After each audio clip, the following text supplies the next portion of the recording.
আসলে কি আজকে যে আওয়ামী লীগ প্রাসঙ্গিক হয়ে উঠছে সেটা কি ডক্টর ইউনূসের ব্যর্থতা? আওয়ামী লীগ প্রাসঙ্গিক কে করলো আমি সেটা জানি না।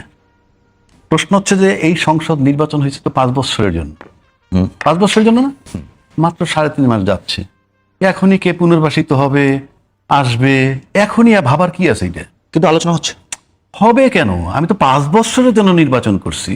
5 বছরের মধ্যে 2 বছর যাক, কথার কথা সরকারের অবস্থা দেখি কি হয়, তারপরে না আপনি এখনই যদি আপনার আওয়ামী লীগের পুনর্বাসনের চিন্তা করি এবং নির্বাচনের ই করি, তাহলে তো আবার একটা নির্বাচনের চিন্তাই আমরা করতে পারি খুব দ্রুত, যে হ্যাঁ বাদ দিয়েছিলাম ঠিক হয় না। না না আপনি কি বুঝতে, আপনি কি মানে আমি তো একমত অ্যাড করে দিই যে বিভিন্ন সময় ওই 5 আগস্টের পরে যারা পালিয়ে গিয়েছিল তা তো এই আশঙ্কায় পালিয়ে যায়নি যে আমি কোনো অন্যায় করি নাই, আমাকে মানুষ কিছু করবে। তারা এই আশঙ্কা নিয়ে পালিয়ে গিয়েছিল যে আমি যে পরিমাণ অন্যায় করেছি তাতে আমি আক্রান্ত হতে পারি। যে লোকগুলো পালিয়ে গেল তারা দেশে ফিরছে, তারা বিভিন্ন জায়গায় ফিরছে, তারা তাদের চেয়ারে বসছে, পজিশনে আসছে। এবং আমি বলি বিভিন্ন খবরের কাগজ থেকে শুরু করে বিভিন্ন গণমাধ্যমে, যেমন আজকে আমরা আলোচনা করছি যে আওয়ামী লীগের দেশে ফেরা নিয়ে আলোচনা হচ্ছে। এই আলোচনা তো অপ্রাসঙ্গিক ভাবে করছি না আমরা। আমি অপ্রাসঙ্গিক ভাবে বলছি না, আমি হচ্ছে এত দ্রুত আসতেছে কেন আলোচনাটা সেটার প্রেক্ষাপট বলতেছি। আপনার মনে আছে যে আব্দুল মোমেন সাহেব সরকার পতনের 8 মাস পর দেশ থেকে বের হয়েছে? হ্যাঁ, তারা নিজের বক্তব্য, আমি 8 মাস পরে বের হয়েছি এবং এই 5 বার বাসা বদল করেছি, 6 বার আমার সিম কার্ড বদল করেছি, প্রশাসনের সহযোগিতায় বের হয়েছি। তার মানে বাসা বদল, সিম কার্ড বদল সব প্রশাসন জানতো। আমি এটা দিয়ে বুঝাচ্ছি, শেখ হাসিনা চলে যাওয়ার 8 মাস পর উনি দেশ থেকে বেরোইছেন, প্রশাসন সবকিছু জানতো এবং সিম 6 বার পাল্টাইছে, বাসা 5 বার পাল্টাইছে, তারপরে বহির্বিশ্বে গিয়ে এই কথাটা বলতেছে। তার মানে 8 মাস পর্যন্ত সে তার সহযোগিতা পেয়েছে, এই প্রশাসনের সহযোগিতা পেয়েছে। আপনাকে ওই জায়গাটায় হিট করতে হবে, ওই প্রশাসনের সহযোগিতা পেয়েছে। 8 মাস পরেও কিন্তু আবার আরো কিছু লোক বেরোইছে, বেরোয় কাস্টডিতে গেছে, পরদিন নিম্ন আদালতের থেকে জামিন পাইছে, নিম্ন আদালত থেকে জামিন পেয়ে গেছে। আইন হলো একটা মাকড়সার জাল। এটা আমার কথা না, সক্রেটিসের কথা। 4000 বছর আগে যিনি বইলে গেছেন, আমি ঠিক অ্যাকুরেট বছর বলতে পারবো না, তখন সে যে বলছে আই সেলুট, তার মেধার সেলুট দেই। আর নয় তো একই ঘটনা তখনও ঘটতো। তা না হলে এইটা বলতো না আইন হলো মাকড়সার জালের মতো, ছোট ছোট সব আটকা পড়ে কিন্তু বড়রা জাল ছিঁড়ে বেরিয়ে যায়। আপনি বলেন 5 আগস্টের পরে 17 লক্ষ হাজার হাজার মামলা হয়েছে, তার বহু লোক কাস্টডিতে আছে, 8 মাস কাস্টডিতে, পুলিশ রিপোর্ট নাই, এফআইআর এর নাম নাই, এরকম বহু লোক এখনো হাইকোর্ট পর্যন্ত গিয়ে থেমে আছে, তারপর উচ্চ আদালতে গেলে ওখানে থেমে যায়। আবার দায়িত্বশীল ব্যক্তি ক্যান্টনমেন্টে শেল্টার নিয়েছিল, পরে এক সময় নিখোঁজ হয়ে গেল, তারপরে বের হইয়া ম্যাজিস্ট্রেট কোর্ট থেকে সে জামিন পাচ্ছে। পায় নাই? পাইছে। কিভাবে? এটা কি করে? তার মানে ওই যে বড় বড় মাছ আইনের জাল ছিঁড়ে বেরিয়ে যাচ্ছে। আর এই আইনের জালটা কে ছিঁড়ে দিল? বিচার বিভাগের পৃথক সচিবালয় বিলুপ্ত করে। অর্থাৎ বিচারক স্বাধীনভাবে কাজ করতে পারছে না, তাকে আমার অধীনস্থ, আমি হেঁটে যাব তার পাশ দিয়ে, উনি ভাববেন আমার নিয়োগকর্তা যাচ্ছে। তো সেই জন্য আমি বলছি আসলে বাংলাদেশের রাজনীতি আমি পিছের দিকে যেতে চাই না, ফর গডসে। আপনারা যে আলোচনাগুলো করেন আমার কষ্ট হয়, কারণ আমি সামনের দিকে যেতে চাই। আপনি কল্পনা করেন তো, আপনি কল্পনা করেন, ধরেন এনসিপি স্টপ, কারণ আমার তো পার্লামেন্ট নাই এই মুহূর্তে, এনসিপি স্টপ, তারপরে জামাত স্টপ, তাদের কোনো রোল নাই। কিন্তু আপনি যদি এই মুহূর্তে ভাবেন সংসদে গিয়ে দুটো কথা বলবে, সরকারে 2/3 মেজরিটি বিএনপির আছে, বিশ্বাস করেন আমি মনে প্রাণে চাইতেছি বিএনপি কাজ করুক। আপনি ধরে নেন যে আপনার কোনো ডিস্টারবেন্স নাই, আপনার কোনো ডিস্টারবেন্স নেই, কেউ যদি ডিস্টার্ব করে আপনি আমাদেরকে যৌক্তিকভাবে বলবেন, আমরা এই টকশোতে সেটা প্রতিবাদ করব। আমরা দেখতে চাই আপনি দেশটাকে আপনারা চালাইয়া আগায় নেন। আমাদেরকে এই আলোচনার সাবজেক্টগুলো আপনারা যে ডেইলি নিয়ে আসেন টকশোতে, এতে মনে হয় কি জানেন, দেশের আপনার পিছনের দিকেই যাচ্ছি আমি। এই যে আলোচনা না, তাহলে এগিয়ে যান, তাহলে এগিয়ে যান। আমার বক্তব্য হলো আমরা 2/3, তাহলে সামনের দিকে এগিয়ে যান। 2 মিনিট টাইম আছে, 2 মিনিটের মধ্যে যদি বলতে চান কিছু, যে সরকার আমরা বিদ্যুৎ জ্বালানি নিয়ে যে বিষয়টা, বিদ্যুতের দাম বাড়িয়েছে, সেটা নিয়ে যদি কিছু বলতে চান। সাথে বাংলাদেশ একটা বড় অর্জন করেছে, জাতিসংঘের সাধারণ পরিষদের সভাপতি হয়েছে। এই যে বাংলাদেশ, এই দুইটা নিয়ে যদি কিছু বাংলাদেশ যে অর্জন করেছে আমি সেটা বলি। খলিলুর রহমান সাহেব জাতিসংঘের সাধারণ অধিবেশনের প্রেসিডেন্ট হয়েছেন 1 বছরের জন্য। আমি সংক্ষেপে বলি যেহেতু টাইম নেই। উনি বিএনপি সরকারের পররাষ্ট্রমন্ত্রী, এবং উনি যখন এই প্রচারে নামছেন তখন কিন্তু ওনার ব্যাকগ্রাউন্ডটা ছিল বাংলাদেশের পররাষ্ট্রমন্ত্রী। এছাড়া কিন্তু উনি অতীতে অনেক কর্মকাণ্ড করছেন। আমি মনে করি এই মুহূর্তে সাধারণ পরিষদে আমাদের খলিলুর রহমান সাহেব ওইখানে প্রেসিডেন্ট হওয়ার কারণে দুটো লাভ হয়েছে। একটা লাভ, বিএনপি সরকারের পররাষ্ট্রমন্ত্রী তিনি এখন জাতিসংঘে। সেই হিসাবে মনে করি বিএনপির নামটা, বিএনপির পররাষ্ট্রমন্ত্রী এই আমার দলটাকে বা রাষ্ট্রের সরকারকে এক ধাপ সামনে আগায় নিয়েছে। এক পরিচিতির ক্ষেত্রে। আর তারেক রহমান সাহেবের তাহলে আমি এইটুক প্রশংসা আমার করতে হয় যে তার দলীয় লোক যখন তাকে বিতাড়িত করতে চাইলো, ওনাকে বের করে দিতে চাইলো, তার সাথে আসিফ মাহমুদ, সজীব ভুইয়া এবং মাহফুজুল আলম এবং এই খলিলুর রহমান তিনজনকে কিন্তু বয়কট করতে বলেছিল, পদত্যাগ করতে বলেছিল বিএনপি ঢাকা। বিএনপি ঢাকা কেন বলছি, তখন তারেক রহমান সাহেব ছিলেন ইয়েতে লন্ডনে এবং লন্ডন থেকে এসে আমি জানি না ওনার অ্যাক্টিভিটিজে মনে হয় যে দলীয়ভাবে খুব একটা উনি বোঝাপড়া করছেন কিনা আমি জানি না, কিন্তু উনি যে সিদ্ধান্ত নিছেন, খলিলুর রহমান এমন একটা ব্যক্তি, উনি কিন্তু আমেরিকার লোক, এ ব্যাপারে আমার কোনো সন্দেহ নাই, কোনো ডাউট নাই। বাট আমেরিকার পক্ষে থেকেও 100% উনি ইন্ডিয়া সফর করেছেন, উনি চায়না সফর করছেন। এখন পর্যন্ত আমরা এই তিনটা যে বড় পরাশক্তি, জ্বালানি নিয়ে কিছু বলবেন? হ্যাঁ, বলেনি। এইটা বলার মানে হচ্ছে এই যে খলিলুর রহমান সাহেব এখন পর্যন্ত ব্যালেন্স করে রাখছেন, সেই কৃতিত্ব আমি তারেক রহমান সাহেবকে বলবো যে হি চুজ দ্য রাইট ম্যান। আজকে পর্যন্ত ফলাফল বলে দেয় পদ্ধতি ভালো ছিল কিনা। আর বিদ্যুতের ব্যাপারে আমার আপত্তি আছে। আমার কাছে দলিল চাইলে আমি বলতে পারবো না, দু একজনের টেলিফোন রিপোর্ট পাইছি আউটসাইড ঢাকা মফস্বল এরিয়ায় 12 ঘন্টা, 14 ঘন্টা, 16 ঘন্টা, 18 ঘন্টা, 20 ঘন্টা বিদ্যুৎ থাকে না পার ডে। ফাইন, থাকে না, ভালো কথা। আপনার এখানে বিদ্যুতের বিল বাড়াচ্ছেন, ওইদিকে বিদ্যুৎ থাকে না, আর এখানে বিদ্যুৎ আমরা পাচ্ছি ঢাকা শহরে। তার মানে হচ্ছে ঢাকা শহরকে হয়তো আপনি ম্যানেজ করে রাখতেছেন। তাহলে বিদ্যুৎ কত, ওইদিকে বিদ্যুৎ তো নাই, আবার বিদ্যুৎ বিল বাড়াচ্ছেন। ফাইন, আপনার যৌক্তিক ব্যাখ্যাটা আমরা চাই। অবশ্যই। টাইম শেষ, 1 মিনিট আজিজ ভাই যদি কিছু বলতে চান। জ্বালানি তেল আগে একটু বলি। বিদ্যুতে ধরেন ভর্তুকি দেওয়া হয় 41,000 কোটি টাকা। কুইক রেন্টাল ভর্তুকি দেওয়া হয় এর 80%। কুইক রেন্টাল রাখছে কেন? ওটা বসে থাকলেও পয়সা, না থাকলেও পয়সা। তারপরে এই যে ব্যাটারি চালিত 50 লাখ আছে, এগুলো চার্জ দেয়, একটা পয়সা সরকার ট্যাক্স পায় না। সুতরাং এইগুলো যে অপচয়গুলো বন্ধ করলে এই বিদ্যুৎ তো দাম বাড়াতে হতো না।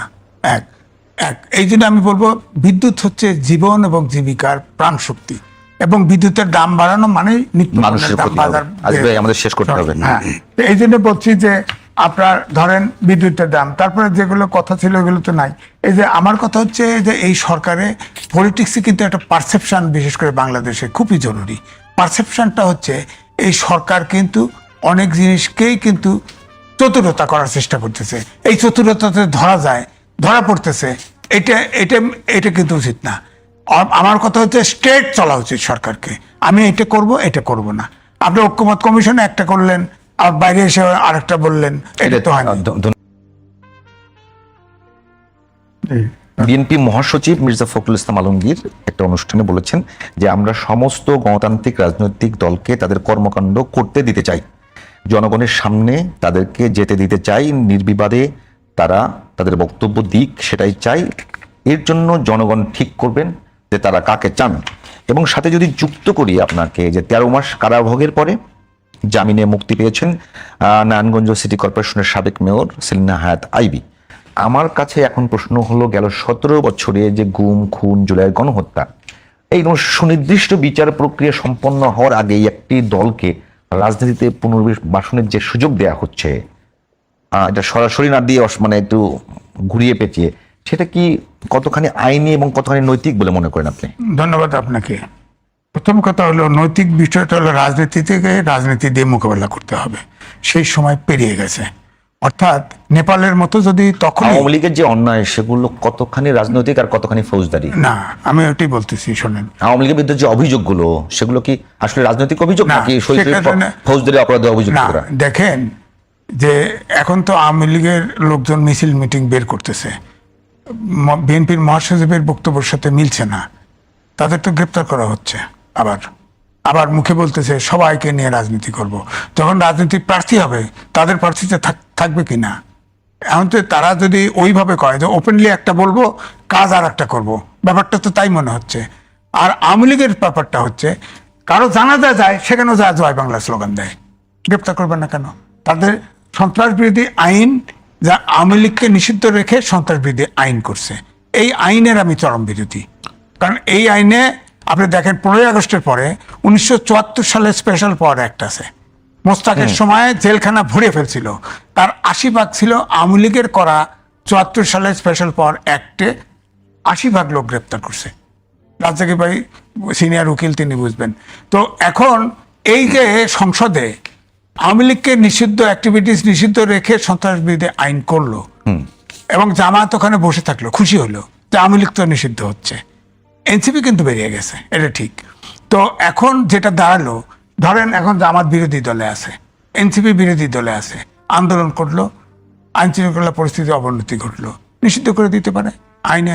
আবার জামাত নেক্সট ইলেকশনে ক্ষমতা আসলে বিএনপিকে নিষিদ্ধ করতে পারে, অথবা আওয়ামী লীগই 10 বছর 20 বছর 100 বছর পরে আসলো, নিষিদ্ধ করতে পারে। এই ধরনের ব্লান্ট কালো আইন করা তো গণতান্ত্রিক দিকে যাত্রা করতে চাই, এই আইন করা উচিত হয় নাই। তো এখন যে পরিস্থিতি, যে ফখরুল ইসলাম আলমগীর সাহেব নিজে বলে থাকলেও শেখ হাসিনা দুটো দিক, একটা হচ্ছে তিনি নেতৃত্ব ছাড়তে রাজি না ভারতের পক্ষ থেকে, এটা আমাদের মানব জমিনের সম্পাদক সাহেব নিজে ওপেন বলছে, তার ভিডিও আছে, যে তাকে বলছে যে সে একটা ওপেন স্লোগান হয়েছিল না যে ক্লিন ইমেজের লোক দিয়ে আওয়ামী লীগ গঠন করা, না সে নিজে ছাড়বে না। প্রথমে একটা চিন্তা করছিল তার ছেলে মেয়ে দিয়ে করা, না তাও ছাড়বে না, সেই নেতা থাকবে। এখন সে নেতা থেকে ওই যে কয়েকটা পত্রিকা ইন্টারভিউ দিছে, একটাতে অনলাইন ইন্টারভিউ দিছে সমর্থক, 3টে আমার কাছে ধরা আছে। আবার আমাদের বাংলাদেশের ইত্তেফাকে বাংলা ওই আনন্দবাজার পত্রিকার আবার ছাপানো হয়েছে, সেখানে কিন্তু লাগাই দিছে যে ফাঁসির মঞ্চ রেডি করো, জেলখানা রেডি করো, আমি ডিসেম্বরের মধ্যে আসতেছি। এই নিউজে এই কথাই নেই। সৌমিত্র ভৌমিক অনলাইনে যেটা নিছে নিয়ে সেটা করছে, সৌমিত্র ভৌমিক সিনিয়র সাংবাদিক, সে খুব নাম করা, তার নিউজে এটাই সত্য। সেখানে সে বলছে যে হ্যাঁ আমার বিরুদ্ধে অন্যায় করা হয়েছে, এই সেই, আমি তো খুন করি নাই, দিস অ্যান্ড দ্যাট, সে যেভাবে বলার সেইভাবেই বলছে। তো ওই প্রশ্ন বলছে যে আপনার কি যে আপনার নূতন নেতৃত্ব আওয়ামী লীগের হবে কিনা, করা হবে কিনা, তখন সে উত্তর দিছে যে না, নেতৃত্ব সংকট নাই তো আওয়ামী লীগে, সময় মতো সময় হলে আমি নিজেই এসে নেতৃত্ব দেব, পরিষ্কার। তো সুতরাং আমার কথা হচ্ছে এখনো যে রাজনৈতিক অবস্থা তৈরি আছে, ধরেন শেখ হাসিনা আসছে শোনা গেল বর্ডারে আসছে, কোনটা আগে, যত কোন আলোচনা আগে, যে আওয়ামী লীগের বিচার আগে নাকি আওয়ামী লীগ দেশে ফিরবে কি না, ফিরবে না? বিচার তো কোর্টেই আছে, ট্রাইব্যুনালেই আছে। সেই বিচার প্রক্রিয়া নাকি খুব বেশি আলোচনা হচ্ছে? না, আলোচনা না। কাঙ্ক্ষিত কোনো অগ্রগতি আছে? আপনি বলেন যে এই সরকার কাজ কিন্তু বোঝা মুশকিল আমার কাছে, কিন্তু যতটা হালকা মনে করেন ততটা আমার কাছে কিন্তু হালকা মনে নাই। এ ধরেন অনেক না, আমি হালকা মনে করছি না, আমি খুব তলে হালকা মনে করছি। তলে তলে অনেক কাজ করতেছে, এটা ঠিক। ধরেন এআই কোড লাগাই দিছে ইয়েতে, আপনার রাস্তাঘাটে এআই ফাইন করে দেয়, এটা তো বাংলাদেশে এটা কাজ পুরো করতেছে না, কিন্তু করবে তো, ফাইনালি করবে তো। তারপর ধরেন এই যে যত নির্বাচনী ইশতেহারে যতগুলো প্রতিশ্রুতি ছিল সব এক এক করে বাস্তবায়ন করতেছে, পদ্মা ব্যারেজ করতেছে, পদ্মা ব্যারেজ, তিস্তা ব্যারেজও প্ল্যান করতেছে, আবার ফের টেকটাপ থেকে তেঁতুলিয়া আপনার হাইওয়ে করার প্ল্যান করতেছে তো। এখন টাকা কবে আসবে? আপনি বললেন যে টাকা তো এখন বাজেট আছে সামনে 9,30,000 কোটি টাকা। আজিজ, আমি যেটা বলছি কি, আওয়ামী লীগের উন্নয়নের অনেক বড় ফিস্তি আছে, এর আগে এরশাদের উন্নয়নের অনেক বড় ফিস্তি আছে, এর আগে পাকিস্তানের অনেক বড় উন্নয়নের ফিস্তি আছে, ব্রিটিশেরও অনেক বড় ফিস্তি আছে। শোনেন, তো আমি আপনাকে বলি, আপনি কি ন্যায় বিচারের প্রতিষ্ঠা করবেন আর উন্নয়ন প্রতিষ্ঠা করবেন? দুইটা কি কখনো সাংঘর্ষিক? না, আপনার ধরেন উন্নয়ন হলে উন্নয়নের সাথে কি ন্যায় বিচার সাংঘর্ষিক কোনো কারণে? আইয়ুব খান যাওয়ার কথা ছিল না, এই সংসদ ভবনটা আইয়ুব খান করছে, রূপপুর অ্যাটমিক এনার্জি প্ল্যান্ট কিন্তু আমি সেটাই বলছি যে ব্রিটিশ আমলে, পাকিস্তান আমলে, এরশাদের আমলে কিংবা শেখ হাসিনার আমলে উন্নয়ন নিয়ে যদি আপনি কথা বলেন, মূল সংকটটা ন্যায় বিচার। উন্নয়নের সাথে দুর্নীতির সম্পর্ক কম ছিল। শেখ হাসিনার সময় উন্নয়ন হয়েছে কিছু, কিন্তু চুরিও হয়েছে, প্রজেক্টই করা হয়েছে চুরি করার জন্য, এই যে ধরেন অনেকে বলেন না রেল লাইন চলে, হ্যাঁ চলতে আরাম লাগে, কতটুকু খারাপ লাগে, কত খরচ হয়েছে বলেন? পৃথিবীতে এত খরচ হয়েছে, এই যে এক্সপ্রেস ওয়ে করছে, এত খরচ হয়েছে সব জায়গায়। তো এই জন্য আমি বলছি যে এখন শেখ হাসিনা ফেরত আসলে সব অভ্যুত্থানের সাথে এক হয়ে যাবে, এটা শেখ আলমগীর সাহেব আনতে চাইলেও পারবে না। আর ট্রাইব্যুনালে কিন্তু মামলা আছে, তার ভিতরে রায় হয়ে গেছে একটা, আর মামলা চলমান, আর ট্রাইব্যুনাল রায় দিয়ে দিল। না, আমি একটু এইটা নিয়ে একটু মানে আবহাওয়া রাজ্জাকে আপনার কাছে একটু জানতে চাই। প্রশ্ন হলো, আসলে ফেসিবাদী যে কাঠামো প্রতিষ্ঠিত হয়েছে সেটা কি দল আওয়ামী লীগ দোষী না শেখ হাসিনা দোষী? এখন যে কথাটা বলা হচ্ছে যে শেখ হাসিনার উপর সব দায় চাপিয়ে তাকে যারা ফেসিবাদী হতে সহযোগিতা করলো তাদের কি কোনো কারণে নর্মালাইজ করার একটা প্রক্রিয়া চলছে কিনা? শোনেন, আপনি চুরি হইছে আমরা বলতেছি, বিচার করছি না। যেমন ধরুন শেখ হাসিনার উন্নয়নের নামে অনেক চুরি হয়েছে। শেখ হাসিনা থাকাকালীন টকশোতে আমরা বলছি, শেখ হাসিনা যাওয়ার পর যে সরকার আসেন তিনি বলছেন, তিনি নির্বাচন দিয়ে যাওয়ার পর যে সরকার আসে তারাও বলতেছে তারা যা অপরাধ করেছে অমার্জনীয়। এই শব্দ পাইছেন তো আপনি? হ্যাঁ, পেয়েছি। তা আপনি যদি বলেন যে অপরাধ করছে সেই অপরাধের মানে অপরাধের ক্ষমার অযোগ্য, এই কথা তো সরকার থেকে বলা, আমার থেকে বলা আর মাঠের লোক থেকে বলা সেম টেক্সট, কিন্তু অ্যাকশন তো নিতে হবে। আপনি বলে ছেড়ে দিচ্ছেন টাকা পাচার হইছে, লক্ষ কোটি টাকা পাচার হইছে বলে ছেড়ে দিচ্ছেন, মানে ছেড়ে দিচ্ছেন, পরবর্তী স্টেপটা কোথায়? এই কথা তো নতুন বলা হচ্ছে না, এই কথা তো 5ই আগস্টের আগেও বলা হয়েছে। 5ই আগস্টের আগে যারা আমরা টক শো করছি সেখানেও বলছি যে উন্নয়নের কাজ হচ্ছে, কিন্তু উন্নয়নের সাথে ব্যাপক চুরি হচ্ছে। তখন তারা ক্ষমতায় ছিল, ধরা ছোঁয়ার বাইরে ছিল। ক্ষমতার থেকে যাওয়ার পর তো আর্কাইভে সব কাগজপত্র আছে, আছে না? বাজার দর আছে, সব আছে, গল্প তো ঘরে বসে করলে হবে না। ওই মোবাইলটা কিনছি কত টাকায়, বালিশ কত টাকায় কিনছি, পর্দা কত টাকায় কিনছি, তখনকার বাজার দর কত, সব বাজারে আছে না, সব ডকুমেন্টস আছে। তো মামলা কি হচ্ছে? 71 সালের যুদ্ধ নিয়ে কথা বলতেছি আমরা, যুদ্ধ অপরাধী পক্ষে বিপক্ষে, ইনফ্যাক্ট মামলা কি হচ্ছে? আসেন জুলাই অভ্যুত্থান, সেখানে অনেক লোক মারা গেছে জুলাই অভ্যুত্থানে। এই জুলাই অভ্যুত্থানে মারা যাওয়ার পর আজকে যে বিচারটা হওয়ার কথা, সেই বিচারটা কি হচ্ছে? কতগুলা ঘটনা আমি বললাম এখানে, 3টা ঘটনা। 71, 24 প্লাস উন্নয়ন করার পর যে তসরুফ, ফান্ড তসরুফ, এই যে সব অপরাধগুলো যদি একত্র করেন, এটা আজকের সরকার বা আজকের সরকারই যদি বলি আমি, কারণ যখন যে সরকার থাকে দায় দায়িত্ব তাকে নিতে হবে। আমরা তো সরকারের বিরোধিতা করতে এখানে বসি নাই, সমালোচনা করতেও বসি নাই, এখন আলোচনা করতে চাই। সমালোচনা হলো নেগেটিভ দিক তুলে ধরা, আর আলোচনা হলো আমাদের করণীয় কি। তো করণীয় কি করতে হলে আমার একটাই বক্তব্য, এই অপরাধগুলো আপনারা কি লিগ্যাল লেন্স থেকে দেখছেন না পলিটিক্যাল লেন্স থেকে দেখছেন? যদি লিগ্যাল লেন্স থেকে দেখেন, ইট ইজ অ্যান অফেন্স, অপরাধ, সেই অপরাধের বিচার হইতে হবে। বিচার আপনি করতে পারেন কি না পারেন, ইনিশিয়েট করতে হবে, শুরু করতে হবে, আমার দেখতে হবে। আমি তো দেখছি না। 55 বছর যাবৎ মুক্তিযুদ্ধের পক্ষ শক্তি বিপক্ষ শক্তি দেখতেছি, আমরা কি আদৌ দেখছি? এগুলো কোনো মামলা তো তামাদি হয় না, অপরাধ তো তামাদি হয় না। আদৌ কি বিচার হয়েছে? তাহলে কি আপনি পলিটিক্যাল লেন্স দিয়ে দেখতেছেন? পলিটিক্যাল লেন্স মানে কি? আমি পলিটিক্যালি ব্যবহার করব, স্টপ ইট। আপনি যদি পলিটিক্যাল লেন্স দিয়ে দেখেন তাহলে ভাই বন্ধ করে দেন, আমরা সামনের দিকে যাই। একদম পরিষ্কার বলে দেন যে ভাই অনেক ঘটনা ঘটছে, 71 সাল থেকে ঘটছে, তারা কিন্তু সব সহাবস্থান করতেছেন, 68টা সিটও পেয়েছেন, সাথে নারী সহ 76টা সিট পেয়েছেন, আবার তার বিরোধিতা করতেছেন। আমি তো ভাই হিপোক্রেসির কোনো মানে বুঝি না। এই টকশোতে এসে বহু লোকে বলে কি যে জামাতের বিচার করতে হবে, স্বাধীনতার পক্ষ বিপক্ষ শক্তি তাদের বিচার করতে হবে, ও তারা জাতির কাছে মাপ চাইলে হবে। আরে ভাই, এত লোক মারছে, মাপ চাইলেই মাপ হয়ে যাবে? বরং তারা তো সেভ করতে আসে জামাতকে। আমাদের পক্ষে কথা বলছে। হ্যাঁ, এই কথা বললে সেভ হয়ে যায় না? আজকে সেটা বলে হ্যাঁ জাতির কাছে ক্ষমা চাইলাম, এরপরে কি ক্ষমা চাইছে মানে অপরাধ, এটা 160 স্টেটমেন্ট হয়েছে তাই আপনি রাজনীতি করতে পারবেন না, হবে? তারপরে হাসিনা বলবে আমাদের ক্ষমা করে দেন, 164 স্টেটমেন্ট হবে? সেই জন্য বলছি পরিকল্পিতভাবে রাষ্ট্রটাকে কিভাবে দেখছে।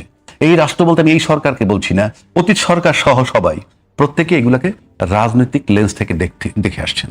এটা জাস্ট একটা মানে আপনার কোনো ইস্যু নাই। এবং পুরা দেশটা আমরা সবাই মিলে এমন জায়গায় গেছি, আমাদেরকে কে এই বয়ান শিখাইছে, এই বয়ানের ভিত্তিতে আমরা দেশটাকে আগায় নিতে পারতেছি না, থেমে আছি। এখন আওয়ামী লীগের বিচার করব, আবার জামাতের বিচার করব। ঠিক ওই জায়গাটা কি বলবেন যে একেবারে সরকারের পক্ষ থেকে সরকার একদম সিনিয়র মন্ত্রী একেবারে বলছেন যে সেই জায়গাটা আসছি। তবে একটা জিনিস বলতে পারি, পলিটিক্যাল লেন্স দিয়ে আওয়ামী লীগ দেখবে না একটা ঘটনা, সেই ঘটনা 24-এর অভ্যুত্থান। যদি কখনো তারা ক্ষমতা ফেরত পায়, ইনশাআল্লাহ তাআলা আপনি নিশ্চিত থাকতে পারেন, তখন আর তারা এটা পলিটিক্যাল লেন্স দিয়ে দেখবে না, লিগ্যাল লেন্স দিয়ে দেখবে। মব জঙ্গি বইলা আজকে যারা আছে 70 বছর বয়স হইল তাদের মৃত্যুদণ্ড দেওয়া হবে, এটা আপনি মোটামুটি নিশ্চিত থাকতে পারেন। এইবার আসেন, আপনি দায়িত্বশীল মন্ত্রী কি বলছে? দায়িত্বশীল মন্ত্রী বলছে যে আমরা সব রাজনৈতিক দলগুলোকে তাদের কর্মকাণ্ড করতে দিতে চাই, এবং সেটা আমরা ফলো দেখছি যে আওয়ামী লীগের অনেক নেতাকে এখন জামিন দেওয়া শুরু হয়েছে এবং একটা আলোচনা শুরু হয়ে গেছে সব জায়গায়। এখন আপনি আওয়ামী লীগ এটা আসলে কি, এটা রাজনৈতিক এটা হলো বক্তব্য, এটা হলো আমার কাছে মনে হয় কি জনগণের সাথে আর ডিপ্লোমেসি করা। কেন বলছি যে কথাটা? এবং আপনি দেখেন নির্বিকার আমরা মেনে নিচ্ছি। যেমন ধরেন ভাই, যেটা ক্রিস্টাল ক্লিয়ার যে শব্দটা, সেটা কি? গণভোটে হাতে ভোট দিবেন। এইটার অর্থ কি বাংলাদেশে কেউ ভাববে যে গণভোট পাশ করার পর বলা হবে গণভোট আইনে নাই, সংবিধানে নাই? আবার গণভোট কি জুলাই সনদে আমরা স্বাক্ষর করতাম না, বাহানা হইতে পারে নির্বাচন নিয়ে। নির্বাচনের আগে বললেন আমরা সবার আগে স্বাক্ষর করেছি, বরং যারা জুলাইয়ের চেতনার পক্ষে যারা, তারা অনেকেই তখনও স্বাক্ষর করেন নাই, এ কথাও তো বলা হয়েছে। তারপরে যখন ভাই আপনি নির্বাচনের পর এটা বলতেছেন বাহানা না হয় যাতে, সেজন্য তার মানে কি আপনাদের ওই যে সুস্পষ্ট পরিষ্কার বক্তব্য ওই হায়ের মধ্যে ছিল অ্যাবসোলুটলি না। তাই তো আপনারা এখন এটা করছেন। তাহলে কি আপনি একবারও ভাবেন না আমি তো জনগণকে বললাম কি আর করছি কি? এই কথাই কি মনে হয় জানেন? এই কথাটা মনে তখন মনে হয় যে ভোটের উপরে নির্বাচন হয় না, জনগণের ভোট লাগে না। নাহলে জনগণের ভোট লাগলে গুরুত্ব দিবে না কেন? ওই যে ইঞ্জিনিয়ারিং কথা আমরা শুনি, এই ইঞ্জিনিয়ারিং সিস্টেমে ডিসাইড হয়ে যায় কারা করবে, কাজে ভোট ইম্যাটেরিয়াল। তা নাহলে আপনি বলেন না এরকম ইউটার্ন নেওয়া যায়? বললাম একটা, করতেছি আর একটা। এই ইউটার্ন নেওয়া যায়, কেউ নিতে পারে? 51% লোক আপনাকে ভোট দিল, 70% লোক গণভোটে ভোট দিল, আমরা সবাই ইউটার্ন নিয়ে নিলাম। কেন কথাটা বলছি? এই যে হায়ের ভিতরে না, যেটা পরিষ্কার করেন আফটার ইলেকশন। তাহলে আপনারা যে নির্বাচন আওয়ামী লীগের কার্যক্রম নিষিদ্ধ করছেন to get the popularity of the people, ওইদিকে আইন করছেন, এইদিকে ধরছেন না। তার মানে হায়ের ভিতরে না, নায়ের ভিতরে হা। অর্থাৎ আমি কাগজে কলমে দেখাচ্ছি রাজনৈতিক কর্মকাণ্ড নিষিদ্ধ, কিন্তু মাঠে হচ্ছে। তার মানে ওই গণভোটের মতোই, ওটা হয়তো আন্ডারস্ট্যান্ডিংও থাকতে পারে। কারণ তাই সেকেন্ড আর একটা চ্যাপ্টারে আসেন, শেখ হাসিনার প্রতি ইনসাফ করা হবে, এই কথাটার মানে কি? আপনার না, কাছে শেখ হাসিনাকে ইনসাফ করা হবে না, কিন্তু উনি দেশে আছেন, ন্যায় বিচার মানে তো ইনসাফ। No, who has told you? ইনসাফ কি আপনি করবেন না কোর্ট করবে? আদালত করবে। আদালত ইনসাফ করবে না, বিচার করবে। ইনসাফ ও বিচার একই। নো, শুনেন না, আমি শেষ করতেন। একজন আসামির জন্য ন্যায় বিচার ইনসাফ কোনটা? আসামির জন্য টেল মি। আসামির জন্য ইনসাফ তার ন্যায় বিচার পাওয়া। আসামির জন্য ইনসাফ মানে মুক্তি দেওয়া। না না, আসামির জন্য ইনসাফ কোনটা? না রাজাকি ভাই, যদি আরে অপরাধ করলে বিচার হবে। মৃত্যুদণ্ডপ্রাপ্ত আসামির জন্য পরে যদি আপনি বলেন আপনি ইনসাফ করা হবে, মানে কি? আমি তো বিচারাধীন না, মৃত্যুদণ্ড হয়ে গেছে একটা। ইনসাফের শাব্দিক অর্থ মনে হয় ন্যায় বিচার। ইনসাফ করা হবে মানে কি? ন্যায় বিচার করা তো হবে। একটা জাজমেন্ট হয়েছে না, হ্যাঁ, তারপর উনি আসবেন, উনি প্রসিডিউর মোতাবেক যাবেন, হ্যাঁ। আদালত ডিসাইড করবে। আদালত This is ইনসাফ। ফাঁসি দিলে আমি আরে আদালত ফাঁসি দিল তো ইনসাফ। ইনসাফ। হ্যাঁ, কি ফাঁসি দিল ইনসাফ না? হ্যাঁ। ঠিক আছে, ঠিক আছে। তা আপনার এখানে মৃত্যুদণ্ড হওয়ার পর যখন আমি বলবো ইনসাফ করা হবে, মানে কি? এটা তো ইনসাফ হয় নাই। আমি এই কথা বলবো কেন? কথাটা আপনি বুঝতেছেন না। না, ঠিক আছে, একজনে আপনি বলছেন যে ওই জায়গা থেকে বলতে রাখেন, পারেন কিনা। না আসেন না, আপনার কাছে একটা লোক দণ্ড হয়েছে, আপনার কাছে আসছে পলাতক ফর এক্সাম্পল, আর ঠিক আছে তুই যা স্যারেন্ডার কর গিয়ে, কথার কথা স্যারেন্ডার কর গিয়ে, তোর প্রতি ইনসাফ করা হবে। এটা অর্থ কি দাঁড়াবে তার কাছে? আপনার সাধারণ জ্ঞানে বলেন, তার কাছে অর্থটা কি দাঁড়াবে? সে মানে সে মুক্তি পাবে, মুক্তি পাবে, ফেভার পাবে, এটা ব্যাস। এইখানে থাকেন, এইবার আসেন। তাহলে এই একটা কথা, কেন এটা আপনার কনফিডেন্স কোথা থেকে হইলো আপনি ইনসাফ করবেন? কনফিডেন্সটা কোথেকে হইলো? কারণ আপনি যখন আপনার নির্বাচনী ইশতেহারের ভিতরে ছিল বিচার বিভাগের জন্য একটা পৃথক সচিবালয় করবেন, ছিল না? সুস্পষ্টভাবে পৃথক সচিবালয় করা হবে, আপনারা করবেন, ভালো কথা। আপনি করার আগে একজনে করে ফেলছে না, আপনি এসে ওইটাকে আরো কিছু সুন্দর কিভাবে করা যায় তা না করে আপনি বিলুপ্ত করে দিলেন। ভালো কিছু করবো এই জন্য। বিলুপ্ত করবেন কেন? ওটা রাইখেই তো আপনি শুদ্ধ করতে পারেন। এইটা একটু আজিজ ভাই কাছে শুনি। আমি শেষ করে নেই। সংশোধন করতে পারে। Yes! বিলুপ্ত বিলুপ্ত করবেন কেন আপনি? সংশোধন করতে পারে। আমি শেষ করে দিই। Please. আপনি স্টুডিও সাজাইছেন, ওকে, এই স্টুডিও আরো সুন্দর করবেন। ওই স্টুডিও আজকে তো বন্ধ কেন? সাজাবেন তো সাজাবেন, এই টেবিল সরে আরেকটা টেবিল আনবেন, এই চেয়ারটা সরে আরেকটা চেয়ার আনবেন, ভালো ক্যামেরা ভালো আনবেন, লাইট চেঞ্জ করবেন। লাইট চেঞ্জ করবেন। তো বিলুপ্ত, এটা বন্ধ করে বিলুপ্ত করার মানে কি? এটা ঠিক করবেন? আচ্ছা, এইবার আসেন, তাহলে রেজাল্টটা মিলিয়ে দিচ্ছি আপনাকে। আপনার দায়িত্বশীল যিনি বলছেন, এই পৃথক সচিবালয় হওয়াটা যখন আপনি বিলুপ্ত করে দিচ্ছেন, তখন you are giving an indication যে তোমরা চলে আসলা নির্বাহী বিভাগের অধীনে। আমি কি বুঝাইতে পারছি আপনাকে? বুঝতে পারছি, সেটা শেষ করে দিই। সে বিতর্ক তো অনেক বছর। আর সচিবালয়, তখন তো সচিবালয় হয় নাই পৃথক, কথা না, বুঝেন না কেন? না। তো এখন তো হওয়া সচিবালয়টাকে আপনি বিলুপ্ত করে দিলেন। তার মানে কি, যাকে স্বাধীন করা হয়েছিল তাকে আপনি অফিসিয়ালি পরাধীন করলেন, তার সাথে ইনসাফ করবেন বললেন, তার সাথে আপনার নেতার কথাটা মিলান। তাহলে পরিষ্কার বোঝা যাচ্ছে যে আপনি একটা প্ল্যাটফর্ম তৈরি করতেছেন তাদেরকে আনার জন্য। এখন আনবেন কি না আনবেন সেটা আপনাদের বিষয়। আর আমি বলতেছি যে এইটা শুনি না আজিজ ভাইয়ের কাছ থেকে। আজিজ ভাই, তাদেরকে আনবেন কি আনবেন না মিলে যায় তো আপনাদের এগুলা। বিষয়। আমি একটা বিষয় একটু আপনাকে প্রশ্ন করতে চাই। এখন যদি দেখি যে জুলাই অভ্যুত্থানের সময় এখানে গণহত্যা হয়েছে, হয়েছে। আচ্ছা, এই গণহত্যার দায় আসলে কার? তাই যারা সরাসরি গুলি করেছে তারা, যারা সময় ক্ষমতা ছিল তারা, দল আওয়ামী লীগের কি এখানে কোনো ধরনের কোনো সম্পৃক্ততা আছে কিনা? শোনেন, একটা দল হচ্ছে তার নেতাকর্মী মিলা, এবং গণহত্যার রাজ্জাকি ভাই বিচারক, গণহত্যার কোনো মাপ হতে পারে না। তো দল আওয়ামী লীগের কোনো দায় আছে কিনা? গণহত্যাই মাপ পাওয়া উচিত। হ্যাঁ, আওয়ামী লীগের কোনো দায় আছে কিনা এটার মধ্যে? দায় থাকবে না কেন? নেতাকর্মী মিলেই তো দায়, যারা ঘটাইছে তারা। আবার ট্রাইব্যুনালটা করছে আওয়ামী লীগ, সরকার আওয়ামী লীগ হাসিনা বানাইছে না, সেখানে সেটাকেই কিছু মডিফাই করে আরো বেটার করে সেটাতেই বিচার হচ্ছে। তো সেখানে ট্রাইব্যুনাল যদি মনে করে বিচার আছে না, অলরেডি শেখ হাসিনাকে একটা ফাঁসি দিচ্ছে না, আরো বিচার আছে না, এখন বললো যে এই আওয়ামী লীগ সন্ত্রাস গণহত্যা করছে, নেতাকর্মীরা গণহত্যা করছে, তাদের সন্ত্রাস বিরুদ্ধে তার গণহত্যা করছে, সবাই দায়ী। আওয়ামী লীগ সন্ত্রাস বিরোধী দল, একটা সন্ত্রাসী দল, নিষিদ্ধ হতে পারে, হতে পারে। এক। দুই হচ্ছে যে আপনি চিন্তা করেন, আপনি যেটা আগে বললেন যে আইভি আপনার মুক্তি পাইছে, ওই যে বদি মুক্তি পাইছে, এরকম অনেকে মুক্তি পেয়েছে। তো এটা মুক্তি পাচ্ছে, আপনি আইভির বিরুদ্ধে হত্যা মামলা দিলেন কেন?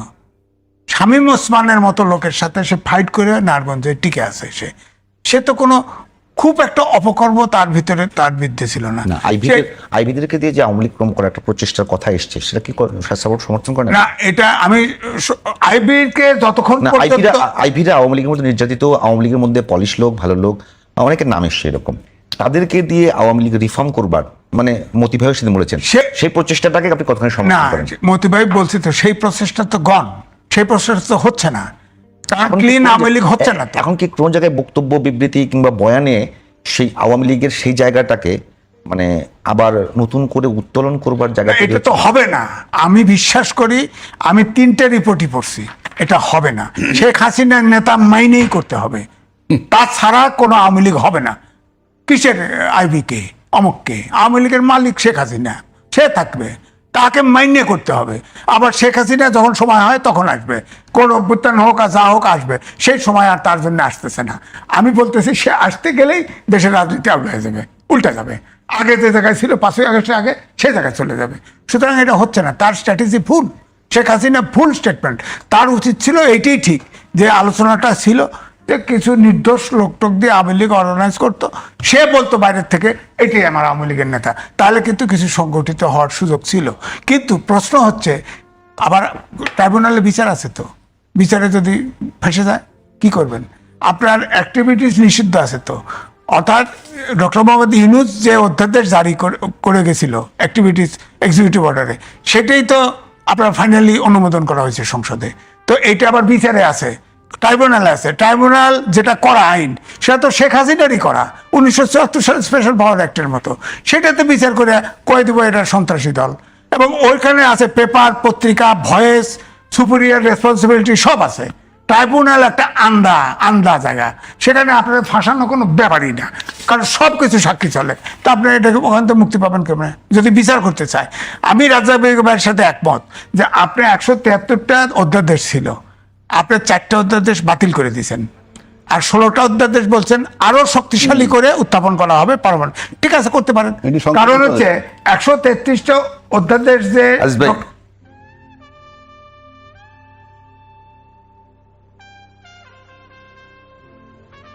ধ্বংস হতে পারে, এটা কিন্তু আছে। বিএনপি ওইভাবে নৃশংস হতে পারে না। বিএনপি যেমন জামাতকে নিয়ন্ত্রণ করার জন্য নৃশংসতা দরকার। হ্যাঁ, অবশ্যই নৃশংস হওয়ার দরকার। যেটা রাজনীতি বই করলো না, আওয়ামী লীগ যদি আসেই সত্য আসে যায়, বিএনপির কেউ ছাড়া পাবে না, তো জামাতের কেউ ছাড়া পাবে না, উনিও ছাড়া পাবে না, আমিও ছাড়া পাবো না, পাবে না। তো যারা অভ্যুত্থানের পক্ষে ছিল আপনি যে বলছেন যে এই মুহূর্তে বিরোধী দলকে দমন করবার জন্য আওয়ামী লীগকে দরকার, এটা আমি বলছি যে অনেকে চিন্তা করছে, যারা জামাত সমর্থন করে না, এমন লোক। কারণ হচ্ছে কি, জামাতের সাথে যে সম্পর্কটা ছিল, এখনো সংসদে ওই আপনি দেখেন জামাতের সাথে কিন্তু মৃদু মৃদু সম্পর্ক বিএনপির আছে সংসদে আপনি দেখেন না, মার্কিন বাণিজ্য চুক্তি হলো, একটা সংসদে আলোচনা হয়েছে, মুমিন ফারহানা উত্থাপন করছে, স্পিকার বলে দিল আপনার এটা নোটিশ করতে হবে, আলোচনা সময় দিল, আর নোটিশ করতে তার পক্ষ 5 জন সংসদ সদস্য স্বাক্ষর লাগবে, সে স্বতন্ত্র পাবে কোথায়? আসবে, আমি কিন্তু আপনার আলোচনাটা বুঝতে পারতেছি না, আমি একটু বোঝার জন্য বলতেছি। আপনি বলছেন যে বিএনপির একটা প্রশ্ন এখনো মনে করে যে জামাত যে তাফালিং করছে, সে তাফালিংকে নির্মূল করার জন্য আওয়ামী লীগকে না, দরকার। বিএনপি মনে করছে না, আমি করছি জনশ্রুতি একটা অংশের আছে, জনগণের মধ্যে আছে, আর বিএনপি। তাহলে আওয়ামী লীগকে আনবার যে প্রক্রিয়াটা, মানে যে একটা আলোচনা, ধর প্রক্রিয়া না, যে আলোচনা সব জায়গায় আমরা শুনতে পাচ্ছি, সেটা কেন? সেটা কি? সেটা হচ্ছে বিএনপির কমান্ডে পুরা জনগণ নাই। আওয়ামী লীগকে আনতে গেলে বিএনপিও বিপদে পড়বে। কারণ আমি তো বলছি যে শেখ হাসিনা যদি আসে, শেখ হাসিনা না আসলে আওয়ামী লীগ সংগঠিত হতে পারবে না। 2 ট্রাইব্যুনালে বিচার আছে, এখন অপেক্ষা করতে হবে যে আওয়ামী লীগ আদৌ বৈধ সংগঠন থাকে কিনা, বা গণহত্যাকারী সংগঠন হিসাবে সন্ত্রাসী সংগঠন হয় কিনা, এটা একটা। 2 হচ্ছে বিশ্বে হিটলার তো আপনার গণতান্ত্রিক ভোটে নির্বাচিত হয়েছিল, হিটলার, কিন্তু হিটলারের প্রার্থী টেকে নাই, কারণ সে তো করলে গণহত্যা করে গেছে, মাইরে গেছে, বিচার হয়েছিল। কিন্তু আওয়ামী লীগ কিন্তু ওই হারে না, অভ্যুত্থানের শক্তি ক্ষমতা থাকার জন্য দমন করছে, গণহত্যা করছে।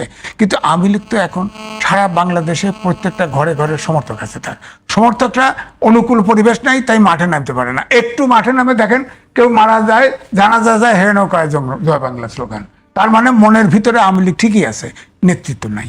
তো এই জন্যই আওয়ামী লীগকে থ্রেট মনে করা হচ্ছে রাজনৈতিক অঙ্গনে, যেহেতু যাদের সমর্থক আছে, সমর্থক তো নাই, বাংলার মাটি সোনার চাকাটি, যে যা পিঠে। এই যে ধরেন, এই যে শেখ হাসিনার সময় যে দমন পীড়ন, গুম খুন অত কিছু হইলো, জামাতের একটা লোক কমছে, বিএনপির একটা লোক কমছে, কত মাইরে ফেলছে না, লোক করে নাই, সমর্থন ওঠে না বাংলাদেশে। এমন এই পাট খেতে ফালায়, ধান খেতে ফালায়, পুকুরে ফালায়, কিন্তু বিএনপি ছাড়ে নাই কেউ, জামাত তো ছাড়ে নাই।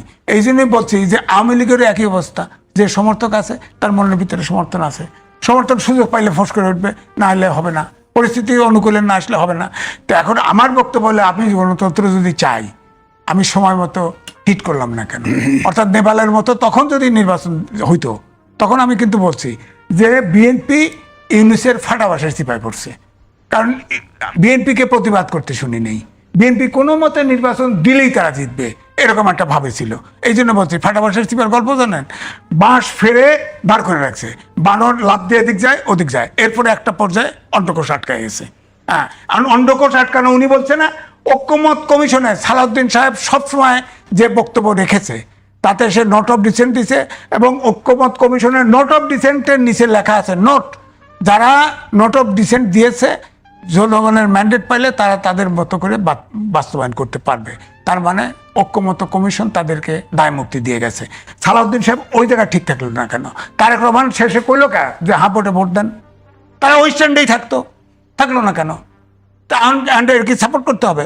আপনি বললেন যে না, ইলেকশন যদি না দেয়, এই জন্য ইলেকশন দেয় না, আপনি সংবিধান করেন, 18 মাস পরে ইলেকশন আপনি রাজি হইলেন কা? 18 মাস সংবিধানে কোথায় আছে?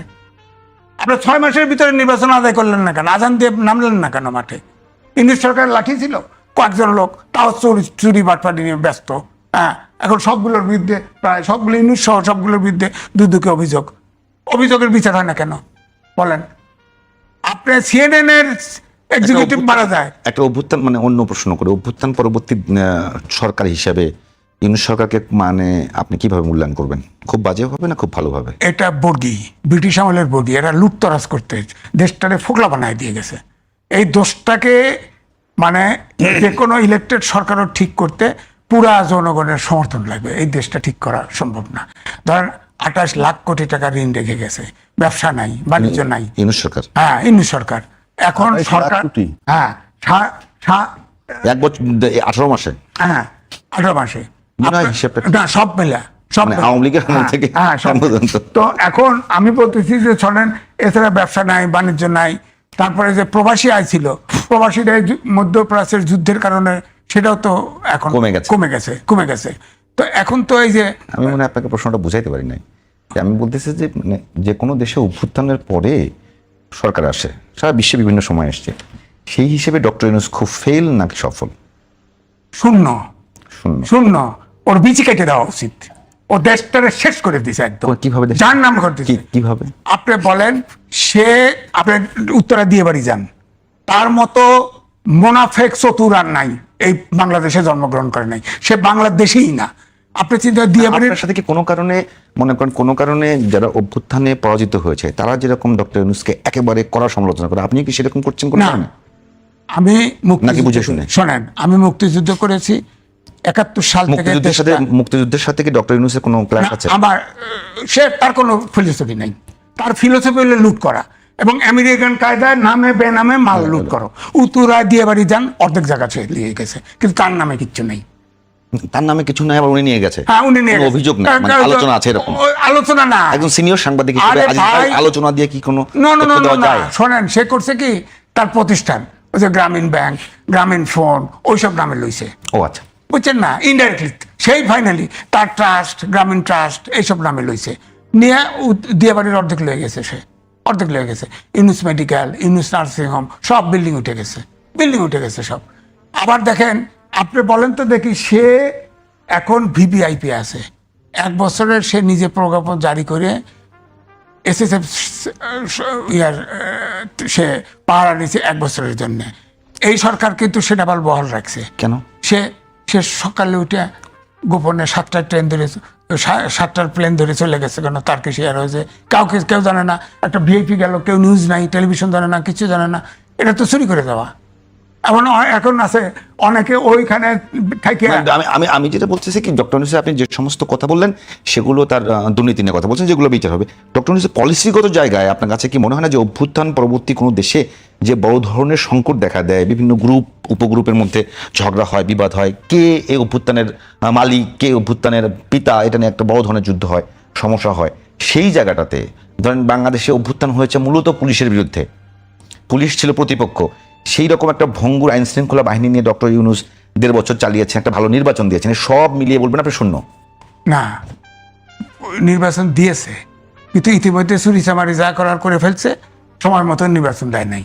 নেপালের যে প্রধানমন্ত্রী হলো, প্রধান বিচারপতি ছিল, তার কি কতজন মারা গেছিলেন নেপালে? হ্যাঁ, 5 জন মারা যাক। নেপালে পুলিশের বিরুদ্ধে সরকার তো ভেঙে গেছে। নেপালে পুলিশ সে এসে নেপালে পুলিশ কি গুলি চালিয়েছিল? না, প্রথম শব্দ উচ্চারণ আজিজ ভাই, জানার জন্য নেপালের অভ্যুত্থান আর বাংলাদেশের অভ্যুত্থানের প্যাটার্নটাই এক কিনা জানার জন্য বলতেছি। না, এটা না, নেপালে ওইভাবে হয় না, এটা ঠিক, কিন্তু দুর্নীতি, অপশাসন সবই ছিল, সবই ছিল। এবং আনুপাতিক। আপনি অনেকক্ষণ বলছেন আজিজ ভাই। না, আমি শেষ করি, একটা কথা বলি, শেষ করি। আপনি যদি ইউনূস যদি ক্ষমতার লোভ না করে সময় মতো নির্বাচন, সে তো পারতেছে না, পারে নাই, তো সে নির্বাচন দিয়ে দিত। দেশে এই হয়েছে সেই হয়েছে, সে পারতেছে না, সময় মতো নির্বাচন দিয়ে নেপালের মতো চলে যেত সে। এই যে এখন এই যে তরুণরাই ক্ষমতা আসতো, তরুণদেরকেই ভোট দিত, কিন্তু তরুণদেরকে সে ব্যবহার করছে সব জায়গায়, মপ টপ করে, চুরি চামারি করে। এই ভিডিও এখনো পাবেন, দেখেন ওই যে হাসনা, হ্যাঁ, মপ বানাইছে, সব জায়গায় ব্যবহার করছে তো মপ বানাইছে, ছাত্রদেরকে বিতর্কিত করছে। একবারের জন্য বলছে তোমরা লেখাপড়া করো, রাজনীতি করো, সবাইকে উদ্যোক্তা হও করে এই তরুণ সমাজ ধ্বংস করে দিচ্ছে। সে তরুণ সমাজ এই দেশের দাঁড়ানোর ব্যবস্থা নষ্ট করে দিছে। সুতরাং তার তো রাজ্জাকি ভাই, মানে ডক্টর ইউনূসের ব্যর্থতাই কি আজকে, মানে আপনি সব জায়গায় দেখবেন যে একেবারে বক্তব্যের ক্ষেত্রে, মানে বিদেশে পালিয়ে থাকা আওয়ামী লীগ নেতারা বা দেশের ভিতরে যারা আছে, বিভিন্ন ভার্চুয়াল জগতে যারা বিভিন্ন বক্তব্য দিচ্ছেন, লেখালেখি করছেন, তারা প্রত্যেকের কিন্তু গান পয়েন্টে একমাত্র ডক্টর ইউনূস, যে মানে শেখ হাসিনাকে পতন করবার জন্য যে মেটিকুলার ডিজাইনের অভিযোগ আনা হয় ডক্টর ইউনূসের বিরুদ্ধে। আজিজ ভাইয়ের কথার সঙ্গে ওই জায়গাটা মিলিয়ে